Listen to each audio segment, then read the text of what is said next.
Hey Murphy, it's Mr. Erickson. This week we're going to deal specifically with the Lincoln assassination. Last week we got our way through the Civil War, and today we're going to specifically talk about Lincoln's assassination, which is April 14th, 1865. Next week we're going to start dealing with the issues of Reconstruction, or the idea of putting the country back together as a result of the Civil War. The question last week that I asked you was, potentially how you'd go about putting the country back together. I got lots of good answers from you in terms of, what the punishment would be, or how severe the punishment should be in terms of southern states coming back into the country.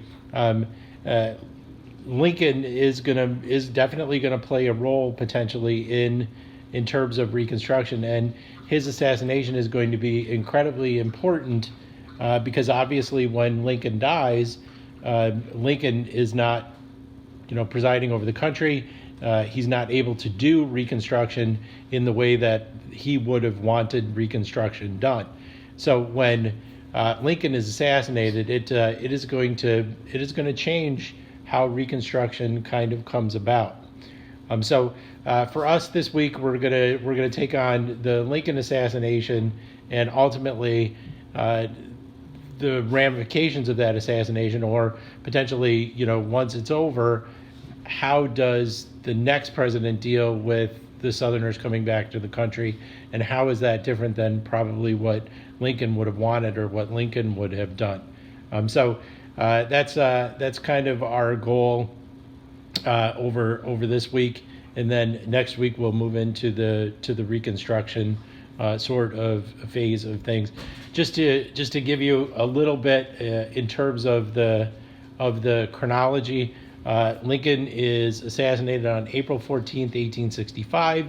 He is going to die early the next day, around 7 in the morning on April 15th. Lincoln is officially going to be pronounced dead.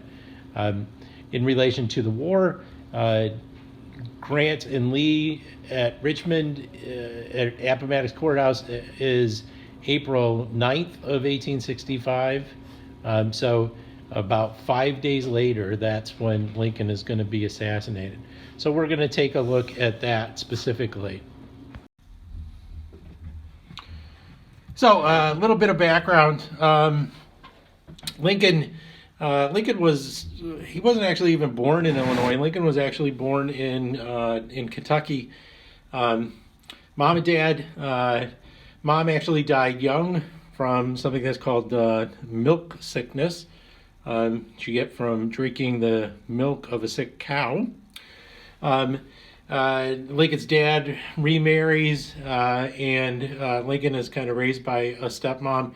Lincoln is a self-made guy. He never goes to school. He learns to read and write on his own, all the rest of that.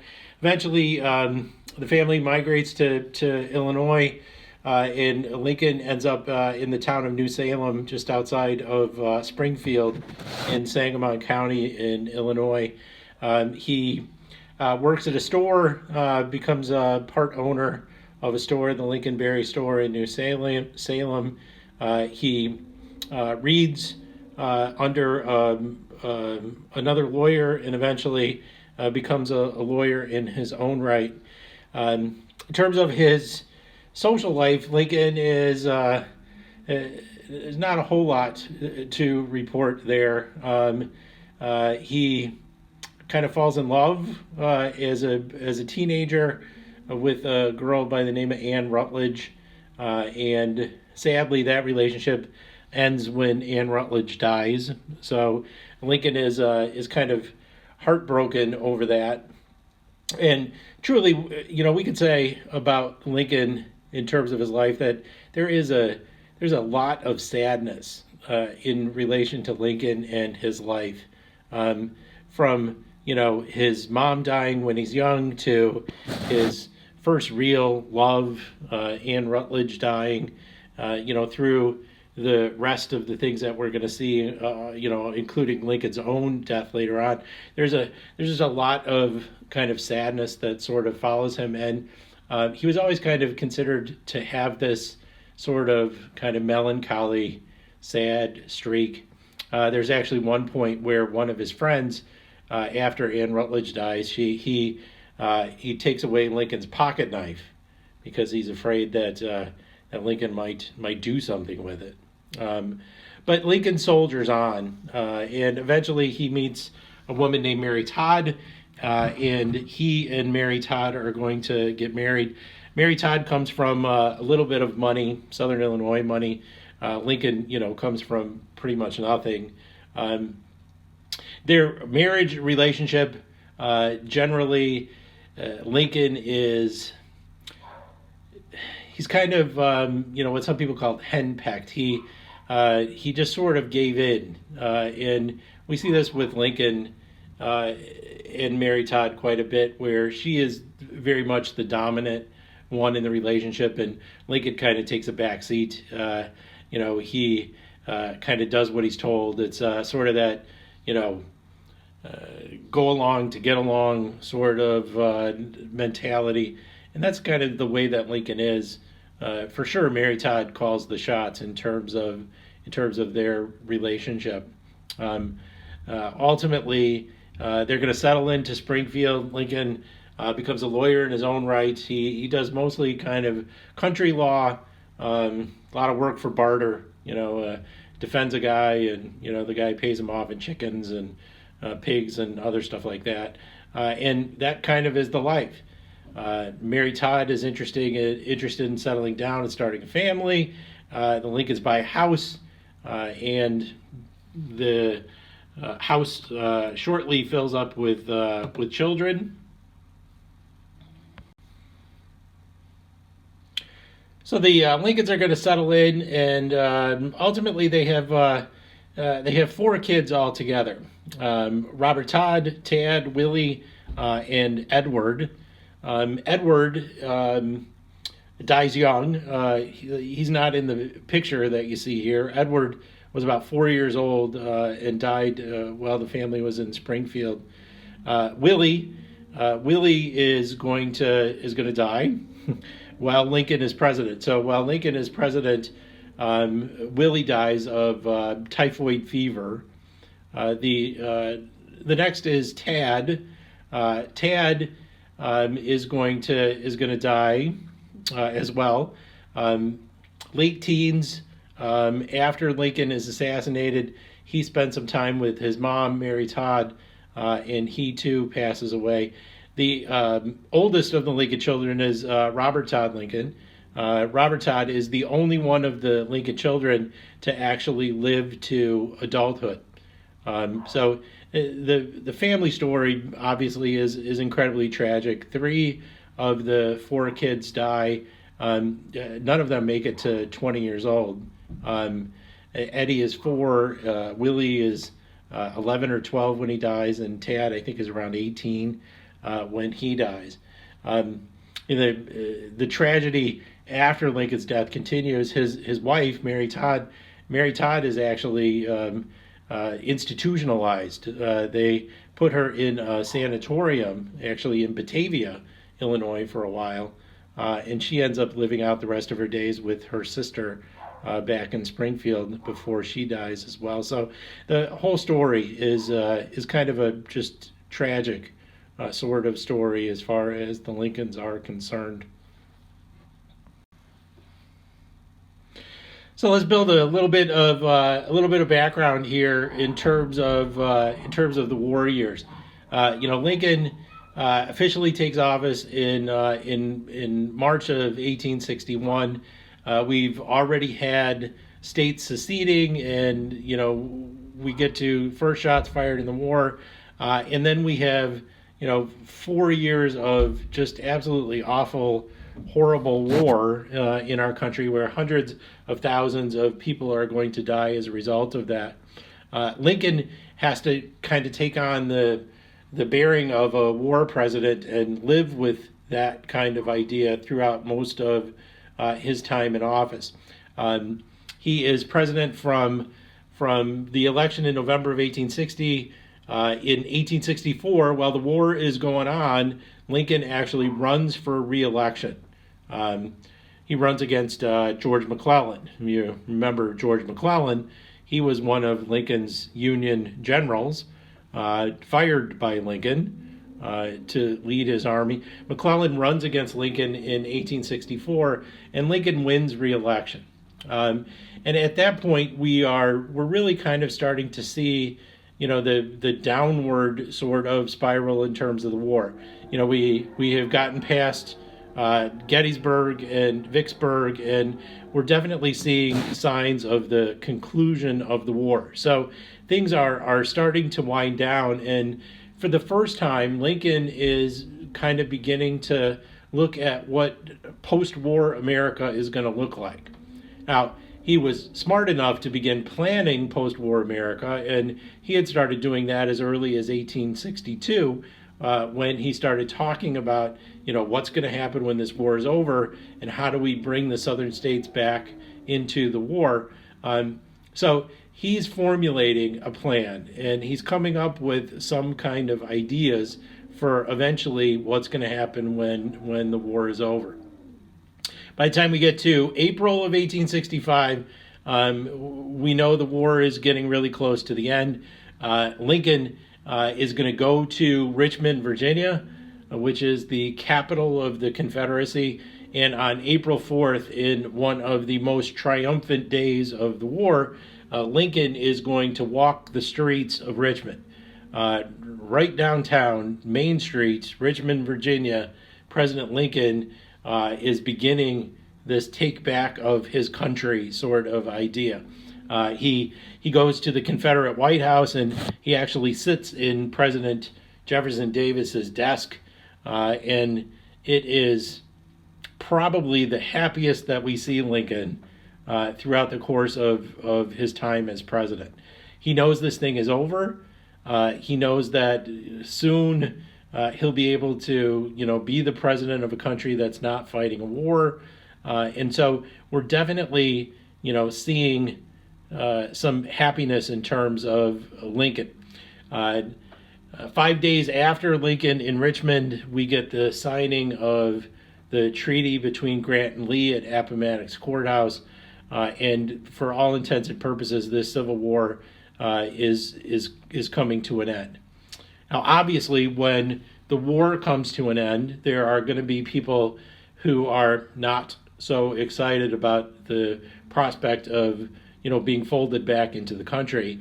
And so we're going to see a lot of Southerners who are going to have some pretty specific resentments about what it is that the North did, and, what's going to happen next in terms of how they're supposed to live their lives. So in terms of Southerners and their thinking as far as the end of the war goes, there's going to be a significant amount of resentment, and we're going to see that resentment pretty clearly throughout the actions of some people in relation to the South. The assassin of President Lincoln is a guy by the name of John Wilkes Booth. Booth is ultimately the person who makes the decision to shoot and kill President Lincoln on April 14th, 1865. Booth is a Virginian. He's actually a pretty well-known guy. He's an actor, a Shakespearean actor. He comes from a family of Shakespearean actors. Both his dad and his brother were successful Shakespearean actors. Booth, being a Virginian and a Southerner, he is pretty upset in terms of the war and the potential impact that the end of the war is going to have on the South. Booth doesn't serve. He doesn't fight on the side of the Confederacy during the war, but he is incredibly upset about President Lincoln and the South losing the war. One of the things that a lot of people don't know is that the assassination of President Lincoln didn't really start out as an assassination attempt. It actually started as a kidnapping plot. And Booth had come together with some conspirators, namely a guy by the name of Lewis Powell, another guy named George Atzelrodt, David Harold, and a woman named Mary Surratt. And they had actually planned to kidnap President Lincoln. So originally, the plot here was not a murder plot. The plot was a kidnapping plot, and their idea was that they could kidnap President Lincoln and hold him as a hostage, and basically they could say, "Look, we'll give you back the president if you leave the South alone. Let us do our thing. Let us have slavery. Let us work our economy the way that we want to work it. And if you guys can do that, we'll give you back your president." Booth and the conspirators had met in a boarding house owned by a woman named Mary Surratt, and they had talked about the potential of kidnapping the president. The kidnap plot went so far as to not only have been planned, they had planned out how they were going to kidnap him. They had planned out where they were going to kidnap him. They had done surveillance, so they had kind of tracked President Lincoln's movements. They looked for patterns.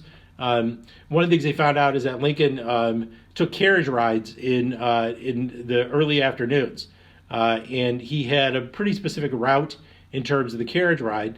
And they had actually decided that they would, lay in wait along the carriage route and then abduct President Lincoln, take him to Richmond, and use him as a bargaining chip. So they had planned to kidnap him.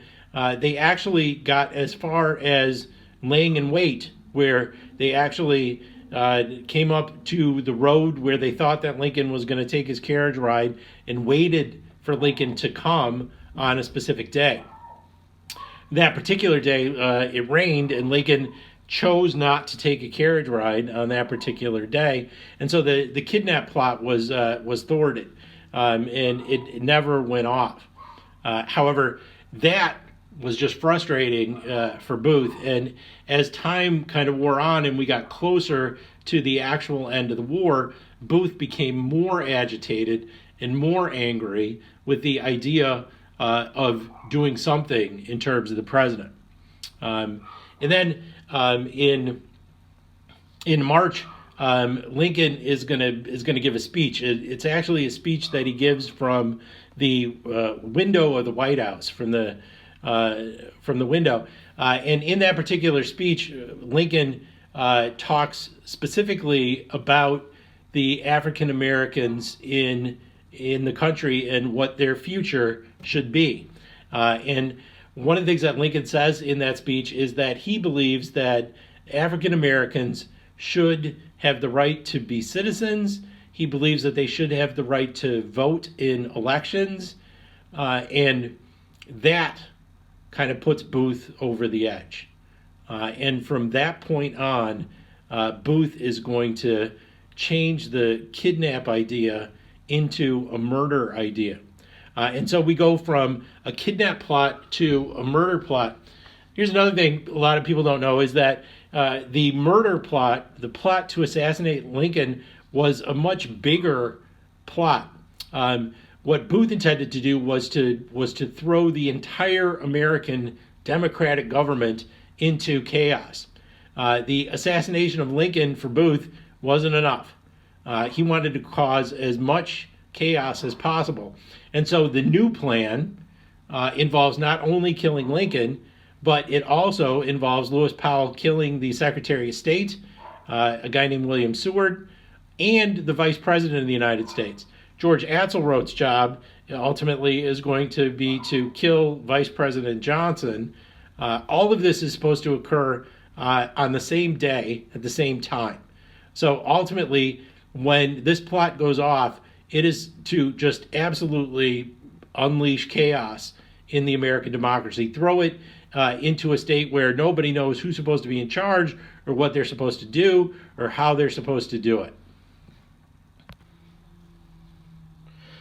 So the plot to assassinate Lincoln kind of revolves around the idea that Lincoln has to be accessible. He has to be, out somewhere and not in the White House. Um, April 14th is the date that Lincoln is assassinated.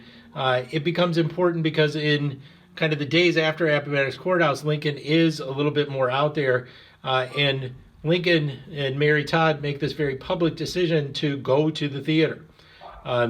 The play that they're going to see is a play called Our American Cousin. It's a comedy. And on that particular night, the Lincolns, along with another couple, a friend of Mary Todd's and her fiance, Major Rathbone, they are going to attend the play in the theater. Now, the Ford Theater is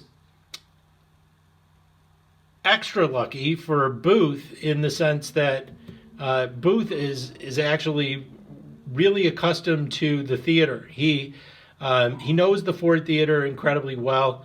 He actually has performed on stage at the Ford Theater. Booth gets his mail at the Ford Theater, so this is a building that he knows incredibly well. He knows that there is access to the theater from underneath the stage, everything he knows in terms of this theater. So it kind of, works out for him that ultimately the Lincolns chose the Ford Theater in the play Our American Cousin. So on that particular night, April 14th, the Lincolns are going to make their way to the theater. They're actually late. The play had already started. They stopped the play. They announced that the president was in the house. They played the presidential music, "Hail to the Chief," and the Lincolns and the other couple are going to take their seat in the presidential box. You can see from the Ford up there in the left-hand corner is the presidential box. So the Lincolns are going to be sitting up there. Now, there's a couple things. The president did have some protection. We didn't have Secret Service or anything back then, but President Lincoln had faced a ton of death threats in his time as president. There had actually even been at least one significant attempt on his life. Somebody had actually shot the hat off his head when he was riding a horse to visit soldiers in a hospital. So Lincoln did have some protection. They called them Pinkerton guards, and he had a guard assigned to him that particular night. So the play stops. They announce Lincoln, and then ultimately Lincoln is going to make his way up into the presidential box. The guard, who is supposed to be guarding the president, once the president is sat in the box, the guard figures that there's no big deal about leaving the door unguarded. What's going to happen? Somebody's going to try to kill him, right? So he actually leaves his post. He goes down the back staircase. There's a tavern next door. He decides to have a couple of drinks and then come back, and nobody would even know that he was gone. So Lincoln's presidential box is unguarded on the night of April 14th.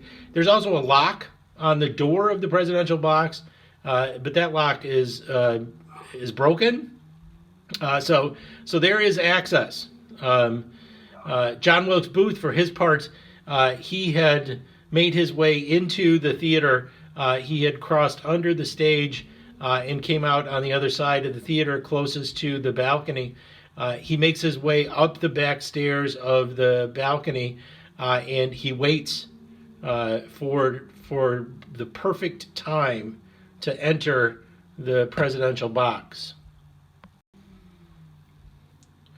Booth has thought this thing out, and so timing for him is going to be crucial. He didn't just bust into the presidential box; he actually waited. The play Our American Cousin, it's a comedy, and there is a point in the play where there's a laugh line. There's a a line that traditionally cracks up the audience every time that you give that particular line. And Booth waited outside of the presidential box for that particular laugh line. The line in the play is, "You sockdologizing old man trap." For some reason back then, that cracked people up. And so Booth, who knows the play, he waits for the actor to give the line. And when the actor gives the line, "You sockdologizing old man trap," the whole crowd cracks up. And when the crowd laughs, that's when Booth makes his way into the presidential box. He has two weapons. He has a gun in one hand and a dagger, which is a knife, in the other hand. He comes into the box, shoots President Lincoln in the back of the head. The bullet hole goes in behind Lincoln's left ear.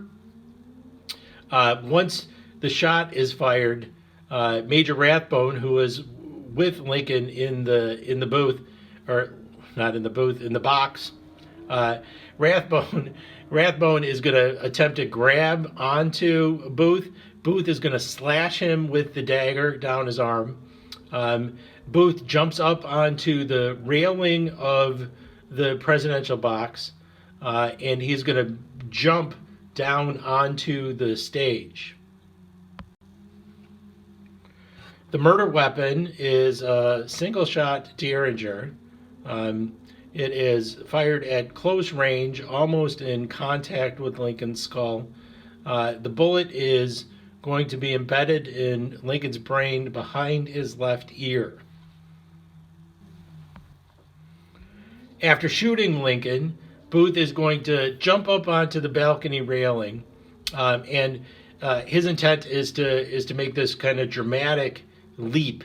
It's about 13 or so feet from the presidential box to the stage, and so Booth jumps up onto the railing, and he goes to jump down onto the stage, and his spur from his boot kind of catches in the bunting around the presidential box, and he actually falls onto the stage. He broke his leg when he fell. He jumps up and he yells, "Sic semper tyrannis," which is a Latin phrase which means "thus ever to tyrants." And Booth, at that point, is going to cross the stage and make it out the stage door. As for the crowd, there were a lot of people who were incredibly confused. Some people thought that this was part of the play, so there wasn't like an initial reaction, and then all of a sudden, there's shouts of, the president's been shot, and they start calling for, is there a doctor in the house, and stuff like that. And an army doctor by the name of Charles Leal comes forward, and they actually lift him up into the presidential box with Lincoln. Leal runs his hands through Lincoln's head and down his body looking for wounds, and eventually he comes to the wound behind his left ear. The wound is bleeding badly, and so Dr. Leal actually took his pinky finger and he put his pinky finger into the bullet wound to stem the tide of the bleeding. The situation in the presidential box is pretty grave. Ultimately, they make a decision to take Lincoln out of the presidential box and move him. There is a scramble for some way to move Lincoln, and eventually they find an old stage door, and they end up putting Lincoln's body on the stage door and taking him down the back stairs. At that point, Lincoln is alive, but he is not conscious, and ultimately he is going to make his way down the back stairs and out into the street in front of the Ford Theater. When they get Lincoln into the street, there's all this confusion. There's chaos from the crowd, and the word is starting to spread, and people are in the street, and so there's kind of this panic about what to do. And right in the middle of all this panic, you've got Dr. Leal with his pinky finger in Lincoln's skull. Lincoln is on a door in the middle of the street, and nobody knows what to do with him. Some people are like, take him back to the White House, and Leal is like, he'll die before we get there. Ultimately, just down the street, a guy says, bring him over here, and so they bring him to the Peterson boarding house, and Lincoln is put on a bed in the boarding house.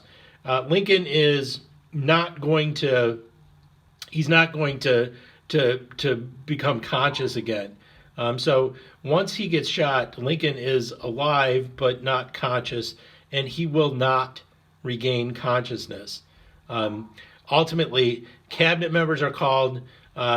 People kind of pour into the Peterson boarding house. Mary Todd is completely beside herself.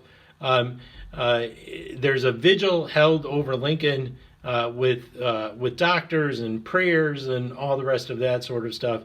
By the next morning, around 7 o'clock in the morning, Lincoln is going to be officially pronounced dead. Now, there is a manhunt for Booth. Booth makes it out to the theater. He actually had a horse waiting for him out the stage door. And so when Booth leaves the stage, he goes out the stage door onto a horse with his broken leg, and Booth is in the wind at that point.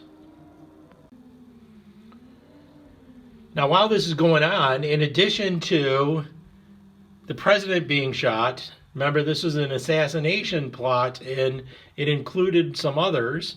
The Secretary of State Seward is going to be attacked in his home at the same time that Lincoln is being shot. Lewis Powell attacks and stabs the Secretary of State multiple times. It's about 30 stab wounds. Seward, the Secretary of State, he does not end up dying, and ultimately Powell is going to be arrested. The Vice President of the United States was supposed to be killed by a guy named George Atzelrodt. Atzelrodt goes to the hotel the Vice President is staying at, but he doesn't have the nerve to kill him. He ends up sitting at the tavern and getting drunk instead. Eventually, Atzelrodt is going to be arrested as well.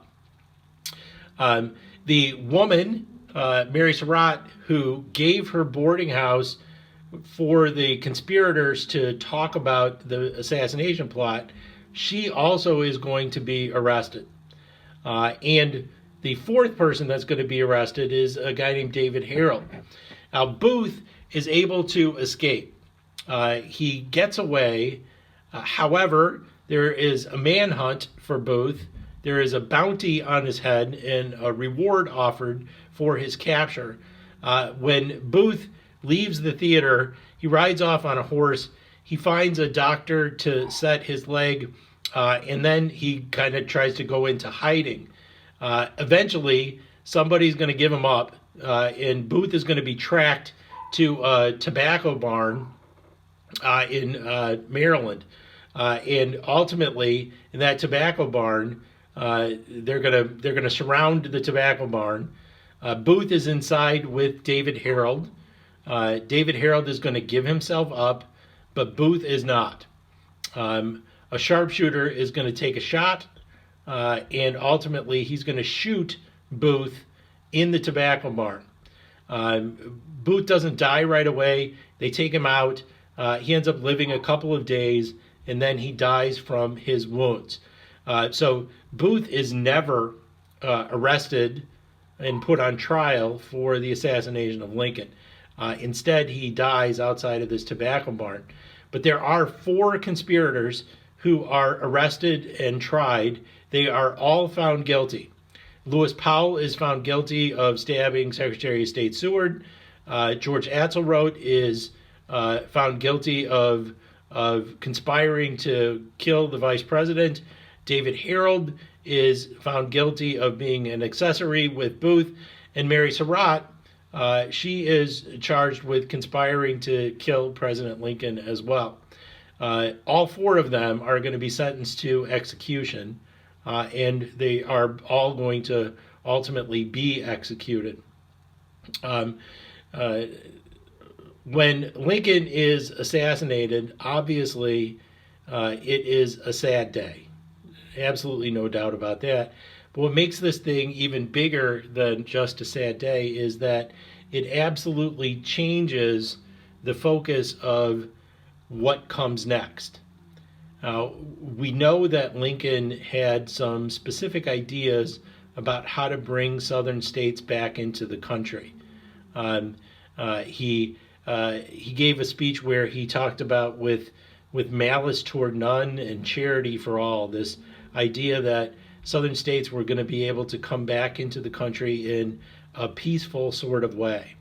Lincoln understood that Southerners are very proud, and the fact that if you just hit them over the head with harsh punishment, it was going to be a difficult road.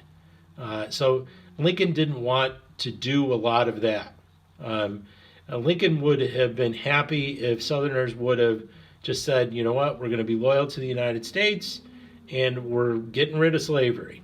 I think he would have been able to work with that. When he dies, it kind of changes what Northerners want from Southerners. And that's what we're going to spend our time next time talking about, is basically how Southern states are allowed to come back into the country. And it's going to be with punishment, for sure. The severity of the punishment is going to be very different than what Lincoln would have done in terms of punishment. So that's next for us, the idea of Reconstruction, and we'll get to that. When you're done here, go back to Google Classroom. There is a quiz for you to take there, and I'll talk to you again next week.